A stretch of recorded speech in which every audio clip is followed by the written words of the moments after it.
हिंदी साहित्य quick revision with आरती शर्मा। दोस्तों, आपको मेरा चैनल पसंद आए तो इसे लाइक करें, शेयर करें, सब्सक्राइब करें। साथ ही साथ मेरे वीडियोस के अगले नोटिफिकेशंस को पाने के लिए बेल आइकन को प्रेस करें। दोस्तों, आज हम करेंगे संस्कृत काव्य शास्त्रीय रचनाकार और उनकी रचनाएं, ठीक है। और साथ में हम देखेंगे काव्य की परिभाषा, ठीक है। समय का अभाव है, इस वजह से मैं बुक की फोटो लेकर वीडियो बना रही हूँ, ठीक है।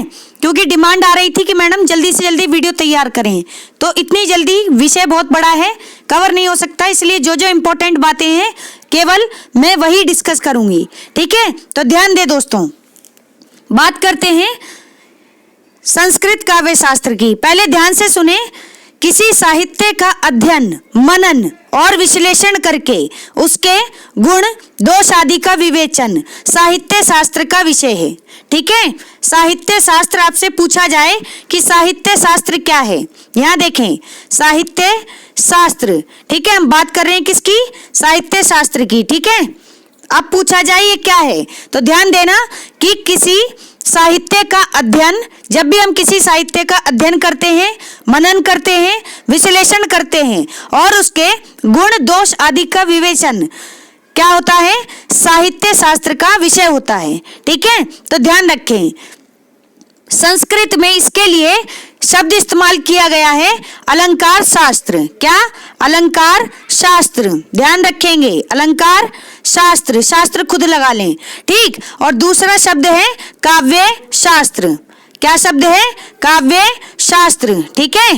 ध्यान रखना, ये दो शब्द प्रचलित हैं किसके लिए? साहित्य शास्त्र के लिए। एक है अलंकार शास्त्र, ठीक, दूसरा है काव्य शास्त्र। ध्यान रखेंगे, अलंकार शब्द उस समय साहित्य के संपूर्ण सौंदर्य का बोधक था और काव्य भी पद्य गद्य सहित समुच्चय साहित्य का पर्याय था, ठीक है। लेकिन वर्तमान में अलंकार काव्य के सौंदर्य का मात्र एक प्रकार है और काव्य भी साहित्य की अनेक विधाओं में से एक विधा है, ठीक। अतः संपूर्ण साहित्य की चर्चा को अलंकार शास्त्र या काव्य शास्त्र कहना उचित नहीं है। समझ रहे हैं मेरी बात? संपूर्ण साहित्य की चर्चा को अलंकार शास्त्र या काव्य शास्त्र कहना उचित नहीं है। इसके लिए हमने जो शब्द चुना है वह है साहित्य शास्त्र। क्या? साहित्य शास्त्र। तो ध्यान रखेंगे, ना तो अलंकार शास्त्र शब्द उपयुक्त है और ना ही काव्य शास्त्र। हम क्या शब्द इस्तेमाल करेंगे संपूर्ण साहित्य के लिए? तो संपूर्ण साहित्य के अध्ययन के लिए हम शब्द इस्तेमाल करेंगे साहित्य शास्त्र, ठीक है। ये सबसे उपयुक्त नाम है, समझे। अब ध्यान दें, काव्य शास्त्र का प्राचीनतम ग्रंथ भरत मुनि का नाट्य शास्त्र है, ठीक है। तो ध्यान दें दोस्तों, यहाँ देखें स्क्रीन पर, सबसे पहले आचार्य कौन थे?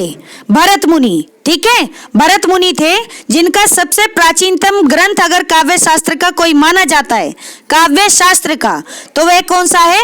नाट्य शास्त्र है, ठीक है। नाट्य शास्त्र है। इसमें इन्होंने नाटक को काव्य का एक रूप मानते हुए काव्यांगों का निरूपण किया है। तो काव्यांगों का निरूपण करने वाली रचना है कौन सी? नाट्य शास्त्र। किसकी है? भरत मुनि की। ध्यान रखेंगे, ठीक। फिर है आचार्य राजशेखर जी, ठीक। इन्होंने 14 विधाएं मानी, जिसमें से 14 विधाएं, ध्यान देना, 14 विधाएं, जिनमें से 4 वेद माने। 4 क्या माने? वेद, ठीक है। 4 वेद, 6 वेदांग, 6 वेदांग, ध्यान से सुनेंगे, 6 वेदांग और 4 शास्त्र माने। क्या माने? 4 शास्त्र माने। ये बात ध्यान रखेंगे, किसने? आचार्य राजशेखर जी ने, ठीक है। टोटल कितनी विधाएं मानी? कुल विधाएं 14 मानी है, जिसमें से 4 वेद, 6 वेदांग और 4 शास्त्र माने, ठीक है। ये बात ध्यान रखेंगे। अब दोस्तों बात करते हैं किसकी? काव्य की। ध्यान देना, काव्य की, ठीक है। काव्य, ध्यान से सुने, इसके मुख्यतः 2 भेद किए गए हैं। कितने? 2 भेद। एक किया गया दृश्य काव्य और एक किया गया श्रव्य काव्य, ठीक है। श्रव्य मीन्स सुनना, दृश्य मीन्स देखना, ठीक है। तो काव्य कितने तरह का है, या इसके कितने भेद हैं, तो 2। पहला भेद है दृश्य काव्य, दूसरा भेद है श्रव्य काव्य। अब ध्यान दें, दृश्य काव्य में नाटक तथा सभी नाट्य विधाएं आती हैं। इसमें क्या आते हैं दृश्य में, तो दृश्य में आते हैं नाटक तथा सभी नाट्य विधाएं, नाट्य विधाएं। ध्यान रखें शब्दों को, ठीक है, देखते जाएं। ठीक, ऐसे ही श्रव्य काव्य, श्रव्य काव्य में कौन कौन से आते हैं, तो ध्यान दें, इसमें 2 उपवर्ग आते हैं। कौन से, एक आता है गद्य, ठीक है, एक आता है पद्य, ठीक है, एक आता है गद्य और एक आता है पद्य। तो ध्यान रखें, काव्य, काव्य के 2 भेद होते हैं। कौन कौन से, दृश्य काव्य और एक श्रव्य काव्य। दृश्य काव्य में आता है नाटक और नाट्य विधाएं, ठीक। ऐसे ही श्रव्य काव्य, श्रव्य काव्य में आता है गद्य और पद्य, ठीक है, 2 उपवर्ग आते हैं। ये बात ध्यान रखेंगे, गौर करेंगे दोस्तों, ध्यान से सुनना जरा, ठीक। सबसे पहले बात करेंगे भरत मुनि की, आचार्य भरत मुनि, ठीक है। पुस्तकों में इनका समय अलग अलग दिया गया है, तो ये बात भी ध्यान देंगे। अरे भरत मुनि का समय है प्रथम शती, क्या, प्रथम शती। लेकिन आचार्य बलदेव हुए हैं जिन्होंने भरत मुनि का समय क्या माना है, द्वितीय शती, ठीक है। मैं 2 लिख दे रही हूं, ध्यान से समझना।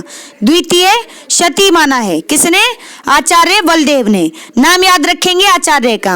अब ध्यान से सुने, भरत मुनि ये कौन है, संस्कृत काव्य शास्त्र, हम काव्य शास्त्र की बात कर रहे हैं, तो संस्कृत, मैं पूरा नाम नहीं लिखूंगी, ध्यान रखना, ठीक है, एब्रीविएशन में बात करते हैं। तो संस्कृत काव्य शास्त्र के प्रथम आचार्य हैं, फर्स्ट, ठीक है। पहले आचार्य कौन है, भरत मुनि, ठीक। और इनकी प्रसिद्ध रचना कौन सी है, नाट्य शास्त्र है, नाट्य शास्त्र। तो ध्यान दें, भरत मुनि का समय प्रथम शती, ठीक है, और दूसरी शती माना है किसने, आचार्य बलदेव ने। और ये संस्कृत काव्य शास्त्र के पहले आचार्य हैं, इतनी बात समझें। गौर करें दोस्तों, अगले हैं, ध्यान दें, पहले भरत मुनि की रचना देख लें। कौन सी है इनकी रचना, नाट्य शास्त्र, ठीक है। तो ध्यान रखेंगे, नाट्य शास्त्र जिसे भरत मुनि ने स्वयं क्या कहा है, पंचम वेद कहा है, पंचम वेद कहा है, किसे, नाट्य शास्त्र को, किसने, भरत मुनि ने, ठीक। अब ध्यान दें, नाट्य शास्त्र में कितने अध्याय हैं, तो नाट्य शास्त्र में अध्याय हैं कितने, उल्टी तरह से देख लें, 36 अध्याय हैं और 5000 श्लोक हैं, 5000 श्लोक हैं। बातें ध्यान से समझते जाएं। नाट्य शास्त्र में 36 अध्याय और 5000 श्लोक हैं, इसे पंचम वेद भी कहा जाता है। किसने कहा है पंचम वेद, भरत मुनि ने, ध्यान रखेंगे। अब ध्यान से सुनना दोस्तों, ये बात इंपॉर्टेंट है। नाट्य शास्त्र में 36 अध्याय हैं, हमने पढ़ लिया, 5000 श्लोक हैं, ये भी पढ़ लिया। अब हम पढ़ेंगे कि नाट्य शास्त्र में जो काव्य की आलोचना की गई है वो किस प्रसंग में की गई है, तो काव्य की आलोचना की गई है वाचिक अभिनय के प्रसंग में। किसके प्रसंग में, वाचिक अभिनय के प्रसंग में। नामों पर ध्यान दे दोस्तों, प्रश्न सीधे सीधे यहीं से बनेंगे। तो नाट्य शास्त्र में काव्य की आलोचना वाचिक अभिनय के प्रसंग में की गई है, ठीक। गौर करेंगे दोस्तों, भरत मुनि ने, आचार्य भरत मुनि ने नाट्य शास्त्र में 10 गुण, ध्यान से सुनना, 10 गुण, सही है। अब ध्यान दें, 10 गुण, 10 दोष, दोष कितने, 10 दोष, ठीक है। और 4 अलंकार, कितने अलंकार, 4 अलंकार, ठीक है, 4 अलंकार। कौन कौन से अलंकार, तो ध्यान दें, अलंकार माने हैं यमक, यहां ऊपर देख लें, यमक, रूपक, ठीक है, रूपक, और फिर है उपमा, ठीक है, उपमा, और एक है दीपक। कौन सा, दीपक, ठीक है। तो 4 अलंकार माने हैं, कौन कौन से, यमक, उपमा, रूपक, दीपक, ठीक, ये 4 माने हैं, ठीक। तो ध्यान से सुने, भरत मुनि ने अपनी पुस्तक नाट्य शास्त्र में 10 गुण, 10 दोष, 4 अलंकार, ठीक है, अलंकार कौन से 4? यमक, उपमा, रूपक, दीपक, इनकी मीमांसा की है। ठीक है, तो यहाँ से सीधा सीधा प्रश्न पूछा जाएगा, गुण पूछ लिए जाएंगे, दोष या फिर अलंकारों की संख्या। तो ध्यान रखेंगे दोस्तों, ये कुछ महत्वपूर्ण बातें हैं आचार्य भरत मुनि और उनकी रचना नाट्य शास्त्र के संदर्भ में, ध्यान रखेंगे। दोस्तों अब हम बात करेंगे आचार्य भामे की। भामे का समय दिया गया है यहाँ पर छठी शती। ठीक है, छठी शती का पूर्वार्ध, इनका समय निश्चित किया गया है, ध्यान रखें। ठीक, और इनकी रचना है कौन सी? काव्य अलंकार। कौन सी? काव्य अलंकार। ठीक है, ये बात ध्यान रखें। अब ध्यान से सुने, सबसे पहले इन्होंने काव्य की परिभाषा जो दी है, किसने? भामे जी ने। क्या दी है? तो इन्होंने परिभाषा दी है, शब्दार्थौ सहितौ काव्यम गद्यम पद्यम च तद्विधा। क्या दी है? शब्दार्थौ सहितौ काव्यम गद्यम पद्यम च तद्विधा, यानी शब्द और अर्थ, ध्यान से सुने, शब्द और अर्थ सहित। ठीक है, शब्द और अर्थ सहित साहित्य क्या है? काव्य है। शब्द और अर्थ सहित जो साहित्य है वह काव्य है, जो गद्य एवं पद्य के भेद से 2 प्रकार का होता है। ठीक है, और जो गद्य एवं पद्य के भेद से 2 प्रकार का होता है, किसने बताया? आचार्य भामे ने। ठीक है, तो यहाँ पर लिखने का समय नहीं था, केवल मैं बोल दे रही हूँ, बाकी आप वीडियो के बाद अपनी पुस्तकें ध्यान से पढ़ेंगे और देखेंगे। ठीक है दोस्तों, अब ध्यान दें फिर से आचार्य भामे पर। इनका समय छठी शताब्दी। ठीक है, आचार्य बलदेव उपाध्याय जी हैं, इन्होंने इनका समय माना है छठी शताब्दी का पूर्वार्ध। किसने? आचार्य बलदेव जी ने। बलदेव उपाध्याय ये नाम है, बलदेव उपाध्याय। ठीक, ध्यान दें, भामे कौन थे? कश्मीर के निवासी थे। कहाँ के निवासी थे? कश्मीर के निवासी थे। इनके पिता का नाम क्या था दोस्तों? तो इनके पिता का नाम था, ध्यान देना, पिता थे कौन? रकरील गोमी। रकरील गोमी, रकरील गोमी नाम याद रखें। ठीक है, भामे के पिताजी, सही है। और इन्होंने सबसे पहले भामे ने ही अलंकार को नाट्य शास्त्र की परतंत्रता से मुक्त किया और एक स्वतंत्र शास्त्र या संप्रदाय के रूप में प्रस्तुत किया। ठीक है, तो ध्यान दें, नाट्य शास्त्र की परतंत्रता से मुक्त करने वाले आचार्य थे कौन? भामे। किसको? अलंकार को। ठीक है, अलंकार को ध्यान रखें, सही है, अलंकार शॉर्ट में देख लें। ठीक, फिर है, ध्यान से सुने, आचार्य भामे का ग्रंथ है कौन सा? काव्य अलंकार। काव्य अलंकार जो कि कितने परिच्छेदों में है? तो दोस्तों 6 परिच्छेदों में है। 6 परिच्छेदों में है क्या? भामे का अलंकार, काव्य अलंकार ग्रंथ। ठीक है, 6 परिच्छेदों में, ध्यान रखेंगे। दोस्तों अब बात करते हैं भामे के काव्य सिद्धांत की। तो इनका काव्य सिद्धांत है, काव्य सिद्धांत एब्रिविएशन में समझें। काव्य सिद्धांत क्या है? शब्दार्थौ सहितौ काव्यम। शब्दार्थौ या सहितौ काव्यम, यानी शब्द और अर्थ दोनों क्या है? काव्य हैं। क्या है? काव्य हैं। किसने कहा? आचार्य भामे ने सिद्धांत दिया। इनका काव्य सिद्धांत है शब्दार्थौ सहितौ काव्यम। किसका? आचार्य भामे का। ठीक है, जिसमें इन्होंने शब्द तथा अर्थ दोनों को ही काव्य होना कहा है। ठीक है, ध्यान से समझे इस बात को। अब ध्यान दें दोस्तों, आचार्य भरत मुनि ने जो 10 गुण माने थे, कितने गुण? 10 गुण माने थे। ठीक है, उनकी जगह पर आचार्य भामे ने कितने गुण माने हैं? तो आचार्य भामे ने माने हैं 3 गुण। कितने? 3 गुण माने हैं। कौन कौन से? तो ध्यान दें, 3 गुण हैं। एक है माधुर्य गुण। कौन सा? माधुर्य गुण। दूसरा है ओज गुण। कौन सा? ओज गुण। ठीक है। और तीसरा कौन सा है? प्रसाद गुण, ठीक है, प्रसाद गुण, ठीक है। किसी भी काव्य में ध्यान से सुनना, ये 3 गुण तो होते ही हैं, माधुर्य, ओज और प्रसाद, ये 3 प्रमुख गुण होते ही हैं। ऐसा किसने कहा? भामे ने कहा। इन्होंने भरत मुनि के 10 गुण नहीं माने, इन्होंने केवल 3 माने जो प्रमुख गुण हैं, वो माधुर्य, ओज और प्रसाद गुण, ठीक है। अब ध्यान से सुने, गौर करना दोस्तों। आचार्य भामे ने वक्रोक्ति को, किसको? वक्रोक्ति अलंकार को सभी अलंकारों का प्राण माना है, ठीक है। सभी अलंकारों का क्या माना है? प्राण, ठीक है। प्राण माना है किसका? सभी अलंकारों का, ठीक है, ध्यान रखेंगे। सभी अलंकारों का प्राण माना है वक्रोक्ति को, किसने? आचार्य भामे ने, ठीक। गौर करें दोस्तों, आचार्य भामे ने 10 विध काव्य दोषों का विवेचन किया है।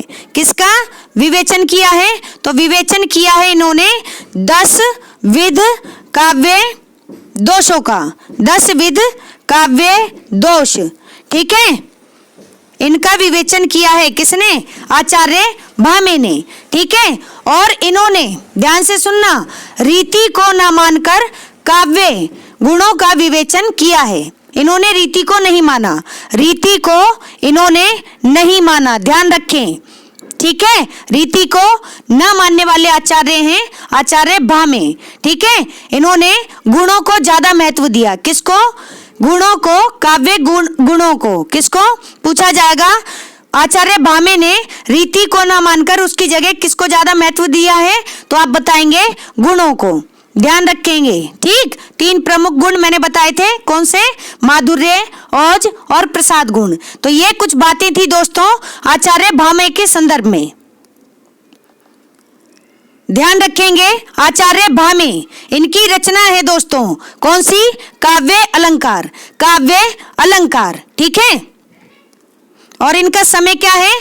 समय है छठी शती, ठीक है, या छठी शती का पूर्वार्ध, ठीक। तो ध्यान रखेंगे। अगले आचार्य हैं दंडी, ध्यान से सुनना, आचार्य दंडी, ठीक है। इनका समय है, क्या समय है? इनका समय है, इस पुस्तक में जो फोटो आपको दिख रही है उसमें है छठी शती, लेकिन कुछ पुस्तकें हैं जहां पर 7वीं शती भी दिया गया है, ठीक है। तो दोनों ही समय दिए गए हैं, पुरानी पुस्तकों के अनुसार 7वीं शताब्दी और नई किताबों के अनुसार छठी शताब्दी, ठीक, ध्यान रखेंगे। आचार्य दंडी, ठीक है। इनका नाम किससे? दा से शुरू हो रहा है, और दा से ही शुरू होता है क्या? दक्षिण भारत, ठीक है, दक्षिण भारत, ध्यान रखेंगे, ठीक। तो आचार्य दंडी ये कहाँ के निवासी थे? तो ध्यान रखें, दक्षिण भारत के, ठीक है। और दंडी पल्लव नरेश, कौन से नरेश? पल्लव नरेश, कांची के पल्लव।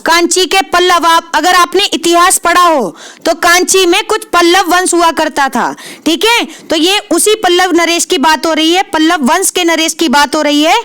कौन से नरेश हैं? सिंह विष्णु, पल्लव नरेश सिंह विष्णु, नाम याद रखें, सिंह विष्णु, ठीक है।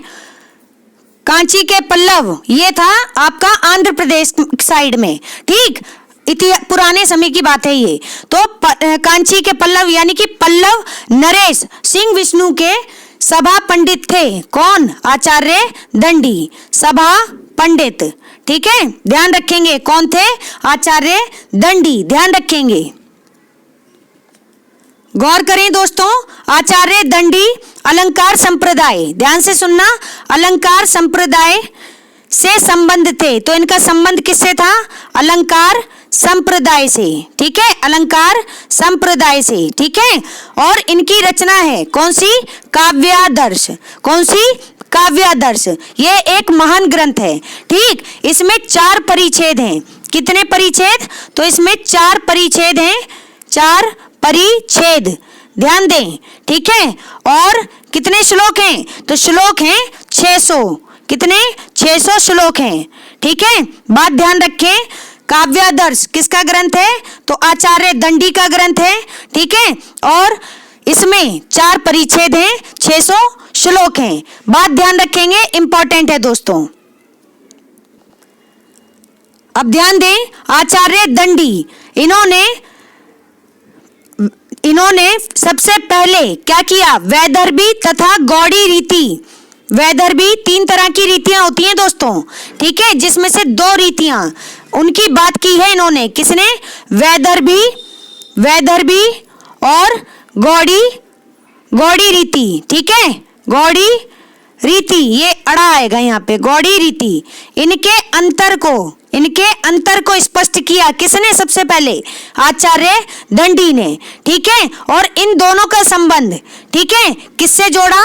इन दोनों का संबंध जोड़ दिया गुण से। किससे? गुण से। इन्होंने बताया कि जो वैदर्भी और गौड़ी रीति है यह किससे संबंधित है? गुण से संबंधित है। ठीक, बात ध्यान रखेंगे दोस्तों, सही है। और आपको एक बात बता दूं, यहाँ पर कुछ बातें मैं आपसे डिस्कस कर रही हूँ, समय का अभाव है। ठीक है, सिलेबस जल्दी खत्म करना है दोस्तों, इंपॉर्टेंट बातें ही आपसे डिस्कस की जा रही हैं। ठीक, और आपके पास अगर समय हो तो एक बार मेरी घटना चक्र की प्लेलिस्ट जरूर देखना, 119 से। कहां से? 119 से। तो काव्य शास्त्र की जो कुछ भी बची हुई बातें हैं और इंपॉर्टेंट हैं वो आपकी वहां कवर हो जाएंगी। तो आपके पास समय हो तो आप एक बार वहां से वीडियो जरूर देख लें दोस्तों। तो गौर करेंगे दोस्तों, आचार्य दंडी, ठीक है, इन्हें बलदेव उपाध्याय, ध्यान से सुनना, आचार्य बलदेव उपाध्याय दंडी को रीति संप्रदाय का मार्गदर्शक मानते हैं। ठीक है, तो रीति संप्रदाय, ठीक है, मेरा संप्रदाय वाला वीडियो देख लेना, रामबाण संकलन में है। ठीक है, शुरुआती वीडियो में ही है। ठीक, तो वाद वाला और संप्रदाय वाला जो वीडियो है उसको देख लें। ठीक, तो रीति संप्रदाय के मार्गदर्शक माने हैं किसने? आचार्य बलदेव उपाध्याय ने। मैं बलदेव ही लिख रही हूं, बस आप इतना ध्यान रखें। ठीक है, चलो उपाध्याय मैंने शॉर्ट में लिख दिया। आचार्य बलदेव उपाध्याय ने, ठीक है, किसको? दंडी को रीति संप्रदाय का क्या माना? मार्गदर्शक माना है। और रीति संप्रदाय के प्रवर्तक भी हैं आचार्य दंडी, ध्यान रखेंगे।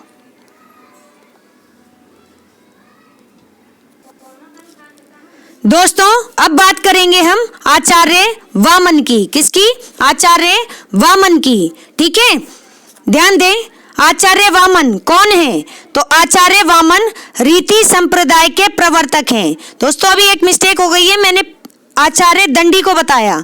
ठीक है, हालांकि रीति संप्रदाय से जुड़े हुए भी हैं आचार्य दंडी, तो कुछ पुस्तकों में उनको प्रवर्तक माना है और कुछ में आचार्य वामन को माना है। ठीक है, तो प्रायोरिटी आप देंगे आचार्य वामन को। ठीक, रीति संप्रदाय के प्रवर्तक हैं, माने गए हैं। कौन? आचार्य वामन। इनका समय माना है विद्वानों ने क्या?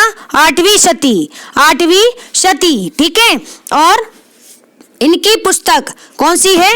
काव्य अलंकार सूत्रवृत्ति। कौन सी? काव्य अलंकार सूत्र में मिल सकता है आपको नाम, और काव्य अलंकार सूत्र वृत्ति भी नाम मिल सकता है, दोनों एक ही बातें हैं। ठीक, तो ध्यान रखें, सबसे जरूरी बात इस ग्रंथ के बारे में क्या है कि ये जो ग्रंथ है वो किसमें है? सूत्रों में है दोस्तों, सूत्रों में है, यानी फॉर्मूले दिए गए हैं इसमें। ठीक, इसीलिए इसका नाम रखा गया काव्य अलंकार सूत्र वृत्ति या काव्य अलंकार सूत्र। किसका ग्रंथ है? आचार्य वामन का। ठीक है, और ध्यान रखें, स्वयं ही इन सूत्रों पर वृत्ति भी लिखी है। आचार्य वामन ने क्या किया कि खुद ही कुछ सूत्र लिखे और सूत्रों पर आधारित कुछ इन्होंने वृत्तियां लिखी। क्या लिखी? वृत्तियां लिखी। ठीक है, ध्यान रखेंगे, किसमें? अपने ग्रंथ काव्य अलंकार सूत्र वृत्ति में आचार्य वामन ने। ध्यान रखेंगे, अब इसमें जो सूत्रों की संख्या है कितनी है वो? तो ध्यान रखें 319। कितनी? 319। दोबारा देखें, काव्य अलंकार सूत्र वृत्ति, इसमें सूत्रों की संख्या कितनी है दोस्तों? तो ध्यान रखें 319। 319। कितने सूत्र हैं? 319। और परिच्छेद कितने हैं? तो 5 परिच्छेद हैं। कितने? 5 परिच्छेद हैं। ठीक, ध्यान रखेंगे, बहुत ही इंपॉर्टेंट बात है। और सबसे ज्यादा जरूरी बात, ठीक, क्या है कि वामन कौन थे? कश्मीर, ध्यान से सुने, आचार्य वामन, ध्यान से सुनना, कश्मीर नरेश, कश्मीर ज्यादातर आचार्य जो हुए हैं कश्मीर के ही हुए हैं। ठीक, तो कश्मीर नरेश जयापिड़, ठीक है, एक कश्मीर के नरेश थे, राजा थे, जिनका नाम था जयापिड़। क्या था? जयापिड़। ठीक है, उसके मंत्री थे, उनके मंत्री थे कौन? आचार्य वामन। ध्यान रखेंगे दोस्तों। अब हम बात करते हैं वामन के प्रमुख सिद्धांत की। तो दोस्तों गौर करेंगे, आचार्य वामन, इन्होंने सिद्धांत दिया, कौन सा? इन्होंने दिया रीतिर आत्मा, ध्यान से सुनना, रीतिर आत्मा काव्यस्य। क्या? रीतिर आत्मा काव्यस्य। ठीक है, ये इनका सिद्धांत है, यानी रीति को काव्य की आत्मा माना। किसने? आचार्य वामन ने। आचार्य वामन ने रीति को काव्य की आत्मा माना, ये बात ध्यान रखें। अब ध्यान दे दोस्तों, आचार्य वामन, इन्होंने गुण तथा अलंकार का परस्पर विभेद तथा गुण को अलंकार की अपेक्षा अधिक महत्व दिया। ठीक है, यानी क्या कह रहे हैं कि गुण और अलंकार, ठीक है, गुण और अलंकार, इनकी बात की पहली बात। ठीक है, और इन दोनों के परस्पर भेद को बताया और ज्यादा महत्व की, ये देखो माइनस का निशान में बना रही हूं ना, इसका अर्थ समझना, डिफरेंस यानी भेद। ठीक, तो गुण और अलंकार का भेद किया और ज्यादा महत्व किसको दिया? तो इन्होंने गुण को ज्यादा महत्व दिया और कम महत्व दिया किसको? अलंकार को। ठीक है, अलंकार को कम महत्व दिया और गुण को दिया ज्यादा महत्व। किसने? आचार्य वामन ने। ध्यान दें दोस्तों, आचार्य वामन, इन्होंने वैदर्भी, गौड़ी तथा पांचाली, कितनी रीतियां? इन्होंने रीतियों की बात की। कौन कौन सी? तो इन्होंने वैदर्भी 3 रीतियां होती हैं। ठीक है, वैदर्भी रीति, गौड़ी रीति, ठीक है, और कौन सी? पांचाली रीति। ठीक है, इन तीनों की ही बात की। किसने? आचार्य वामन ने तीनों रीतियों की कल्पना की। ठीक है, ध्यान रखेंगे, इंपॉर्टेंट बात है, पूछा जा सकता है सीधा सीधा प्रश्न। ठीक, और 2 किसने मानी थी? तो 2 देखी थी किसने? 2 मानी थी आचार्य दंडी ने। ठीक, वैदर्भी और गौड़ी। और 3 किसने मानी है रीति? तो 3 मानी है आचार्य वामन ने। ठीक, ध्यान रखेंगे, वैदर्भी, गौड़ी और पांचाली रीति। अब ध्यान दे दोस्तों, आचार्य वामन ने कितने गुणों की कल्पना की है? तो ध्यान से सुनना, 10 प्रकार के गुण, 10 प्रकार के गुण, ठीक है, प्रकार है ये 10 प्रकार के गुण, जिसमें शब्द और अर्थ, ध्यान से सुनना, शब्द और अर्थ, ठीक है, इनको क्या माना? उभयगत मानकर। उभय अलंकार होता है ना, शब्द और अर्थ को मिलाकर उभय अलंकार बनता है। ठीक, तीसरा अलंकार है ये। ठीक, ध्यान दे, तो उभयगत मानकर 20 प्रकार के, टोटल कितने गुण? तो 20 प्रकार के गुणों की कल्पना की है। कितने? 20 प्रकार के गुण। ठीक है, ध्यान रखेंगे, तो ध्यान 10 प्रकार के हमारे उभय अलंकार इन्होंने अलग से जोड़ दिए हैं। ठीक, यानी कि शब्द और अर्थों को उभयगत मान के 10 अलग से गुण जोड़ दिए हैं, तब जाकर के टोटल 20 प्रकार बताए इन्होंने। किसके? गुण के। किसने? आचार्य वामन ने। ध्यान रखेंगे दोस्तों। अब बात करेंगे, इन्होंने क्या किया? आचार्य वामन ने वक्रोक्ति अलंकार को, किसको? वक्रोक्ति अलंकार को, ठीक है, क्या माना? सादृश्य मूलक लक्षणा। क्या माना? सादृश्य, ध्यान से सुने, सादृश्य मूलक लक्षणा माना। ठीक है, सादृश्य मूलक लक्षणा माना। ठीक, ये बात ध्यान रखेंगे, शब्दों पर ध्यान दें। और समग्र अर्थ अलंकारों को क्या माना? उपमा का प्रपंच। ध्यान दें, समस्त, ठीक है, समस्त के लिए मैं ऑल शब्द लिख रही हूं, समस्त अर्था अलंकारों को, ठीक है, अर्था अलंकारों को क्या माना? इन्होंने माना उपमा का प्रपंच, उपमा का प्रपंच। शब्दों पर ध्यान देंगे, सीधा सीधा प्रश्न यहीं से बनेगा कि आचार्य वामन ने किसे उपमा का प्रपंच माना है, तो आप बताएंगे समग्र अर्था अलंकारों को, ठीक है। अब हम बात करते हैं इनकी काव्य की परिभाषा। ध्यान देंगे, आचार्य वामन, इन्होंने काव्य की परिभाषा देते हुए कहा, क्या कहा कि काव्य शब्दों अयम, काव्य शब्दों अयम, ध्यान से सुनना, शब्दों अयम, ठीक है। गुणा अलंकार, क्या? गुणा अलंकार, ध्यान से सुनते जाएं। काव्य शब्दों अयम गुणा अलंकार साहित्यो, साहित्यो, ये शब्द आप देखना अपनी किताबों में, साहित्यो शब्दार्थ, शब्दार्थर्यो वर्तते, ठीक है, शब्दार्थर्यो वर्तते, ठीक, ये कहा। एक बार फिर से सुन लें, वामन ने काव्य की परिभाषा देते हुए कहा, काव्य शब्दों अयम गुणा अलंकार साहित्यो शब्दार्थ्यो एक बार फिर से सुने, शब्दार्थ्यो और वर्तते, क्या कहा? काव्य शब्दों अयम गुण अलंकार साहित्यो शब्दार्थ्यो वर्तते, यानी गुण एवं अलंकार, गुण एवं अलंकार से संयुक्त शब्दार्थ को काव्य कहते हैं। क्या कहते हैं? गुण एवं अलंकार से संयुक्त शब्द को काव्य कहते हैं। ये परिभाषा काव्य की किसने दी? तो आचार्य वामन ने, ठीक है, आचार्य वामन ने। ध्यान रखेंगे दोस्तों। तो दोस्तों, हमारा आज का ये वीडियो यहीं समाप्त होता है और ये हमारी वीडियो का पहला पार्ट है, इसके और पार्ट आएंगे। Thanks for watching. अगर आपको मेरे वीडियोस पसंद आ रहे हैं तो दोस्तों वीडियोस को लाइक करें, मेरे चैनल को सब्सक्राइब करें, साथ ही साथ अपने दोस्तों के साथ शेयर करें, ठीक है, और अगले नोटिफिकेशंस को पाने के लिए बेल आइकन को प्रेस करें। धन्यवाद दोस्तों।